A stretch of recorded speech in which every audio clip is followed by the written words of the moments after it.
Extra leaks తర్వాత హీరోయిన్లందరికీ ఓ ప్రశ్న తప్పకుండా ఎదురవుతోంది. కాస్టింగ్ కోచ్ కి మీరు కూడా బాధితులు అయ్యారా అనేదే ఆ ప్రశ్న.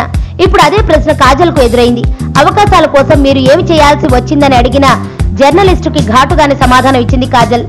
నాకు అటువంటి పరిస్థితి ఎప్పుడూ ఎదురు కాలేదని చెప్పింది. అయినా ప్రతిభనే నమ్ముకున్న వారికి ఎవరు కూడా అలా అడగరని చెప్పింది. అంతటితో ఆగిపోయి ఉంటే బాగుండేది. కానీ ఆ తర్వాత కాజల్ చెప్పిన మాటలే కామెడీగా ఉన్నాయి. కాస్టింగ్ కోచ్ వంటి అనుభవాలు ఎదురవ్వలేదు, కానీ కెరీర్ ఆరంభంలో అవకాశాల కోసం కాస్త ఎక్కువ స్కిన్ షో చేయాల్సి వచ్చిందని చెప్పుకొచ్చింది కాజల్. ఇక్కడే అందరికీ అనుమానం కలుగుతోంది. ఎందుకంటే కెరీర్ ఆరంభంలో కాజల్ స్కిన్ షో చేసింది ఏమీ లేదు. స్టార్ స్టేటస్ వచ్చాకనే టాప్ ప్లస్ ఫోటోలకు పోజులు ఇచ్చింది. దడ వంటి సినిమాల్లో రెచ్చిపోయింది. ఇక బాలీవుడ్ లో ఛాన్సులు కొట్టేద్దామన్న తాపత్రయంలో అన్ని హద్దులను దాటేసింది ఈ చందమామ. ఇక ఇప్పుడు కూడా ఐటమ్ సాంగ్స్ కి కూడా సై అంటూ ఓ రేంజ్ లో రెచ్చిపోతోంది కాజల్.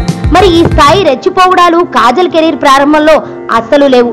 ఏంటో ఈ హీరోయిన్స్ డబ్బు కోసం, అవకాశాల కోసం తప్పనిసరి పరిస్థితుల్లో స్కిన్ షో చేసేస్తూ ఉంటారు. ఆ తర్వాత ఆ తప్పిదాలను సమర్థించుకోవడానికి ఇలా నానా పాటలు పడుతూ ఉంటారు. సుబ్బు, నీకు తెలుసా, నాకు ఎర్లీ మార్నింగ్ ఒక కళ వచ్చింది.